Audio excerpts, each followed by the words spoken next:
So I'm just waiting for a video that I just edited to format, and I've got a bit of time to kill. After it formats, then it's got to then I got to upload it, and that takes time too. So I thought I'd just get back on the camera and show you some different stuff, a different view.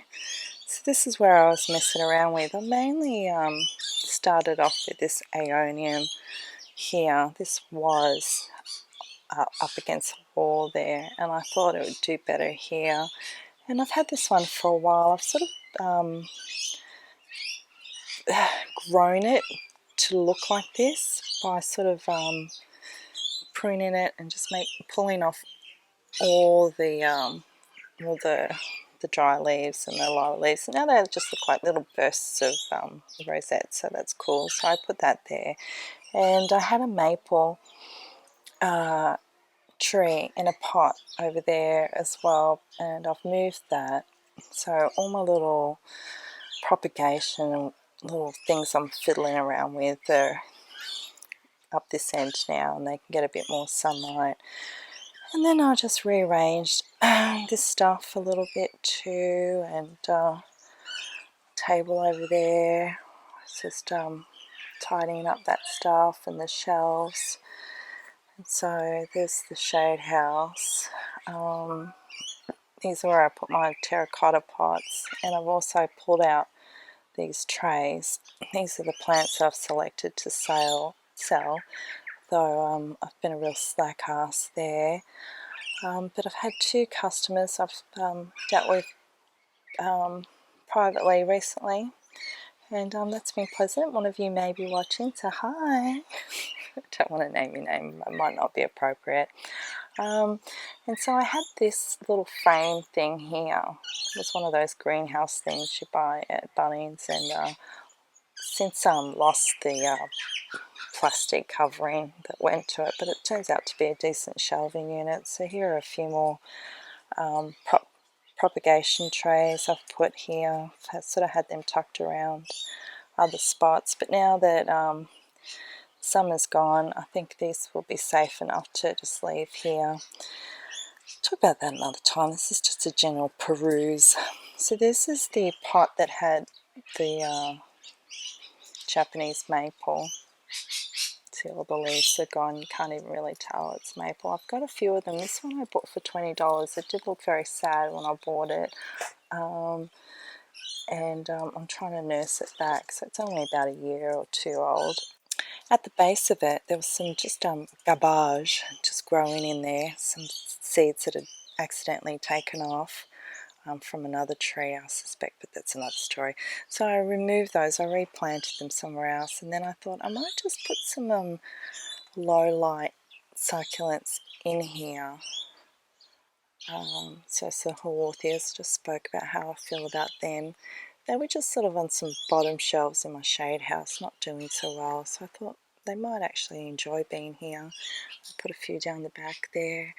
These are some sort of aloes or something. I quite like this one, to be honest. I've kept it in the shade house because I think it likes the lower light conditions, so I'm not sure, because I've just put this pot here, so I'm not sure how much light this is all going to get and stuff. It's all very experimental is what I'm trying to say, but I think it looks pleasant. I haven't top dressed it because I'm getting low on my top dressing, I mentioned last time, and I think I'll buy some new different rocks to put in there. So anyway, so it's kind of like I've sort of created a wall with it.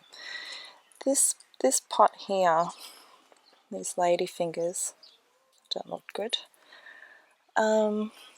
Geez, they grow really quick, this stuff. Anyway, I use this pot in summer to help holding my stakes when it's time to put shade cloth up, so that just sits in the pot, and the weight of the pot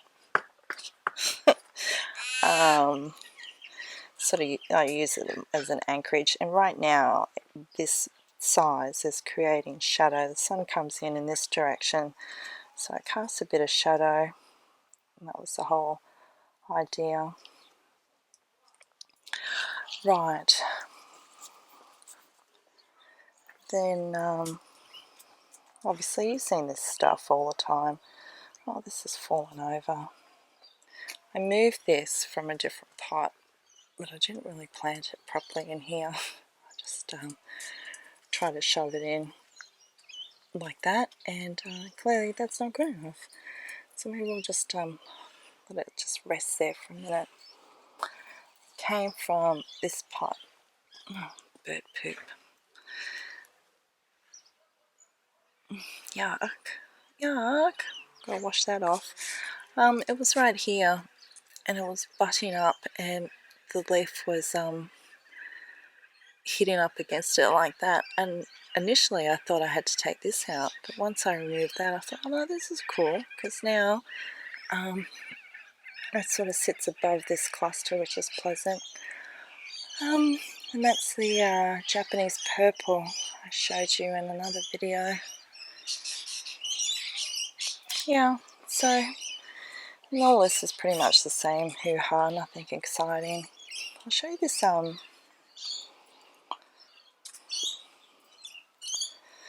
should I get down lower so you guys can see? Some of this stuff's doing good, some of it's not. Oh, this, it's one of my barrel arrangements. I'll give you guys a closer look, specifically a short video on that barrel another time, because there's some interesting stuff in there.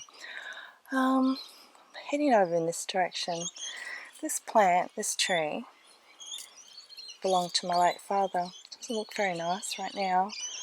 It's only got a few leaves left, but in spring it gets these beautiful bell flowers, and it's very special to me because it used to belong to my dad, and so that's why it's there. Gosh, shadows. I'm walking backwards. Try not to trip over one of my dogs. Oh, this is a nice one to show you. This is a big red. I've got a few of them. This is probably one of my older ones. You see? This one I'm talking about, big leaves. I don't want to remove that because this one I can take because it's fallen off in its natural cycle. This happened from water pooling in here. I've got a bit of rot on the leaf. Maybe I could just cut that off, and the same with this. Oh, this one's ready. There we go. Well, that's a big improvement. You see how open and wide it is? It was in this space and it wasn't getting enough sun. I've moved it around from time to time, but recently it was there, and so I've noticed it's splaying open. I think it's trying to get it more sun. I've got to get rid of that. It's irritating me. And so I dragged it out a bit so it can get a bit more sunshine. These are elongated cuttings, but I thought I might just tuck them in here and see how they go. It might look nice over time. If not, I'll just take them out. I think they came from that.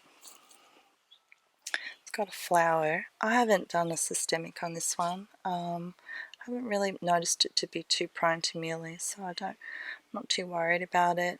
So I'll leave the flowers because the honeysuckle type birds, I've noticed have been coming by. They're eyeing off these flowers. Look how big they are and long. That's the one thing I do like about the large echeverias. Their flowers can be quite stunning, and such a process. It takes a while for the whole process to happen. They just grow and then grow and grow taller and grow taller and taller, and then this sort of thing happens. They'll bloom soon. Quite a sight, really. I hope they don't have aphids or anything. Let's have a look.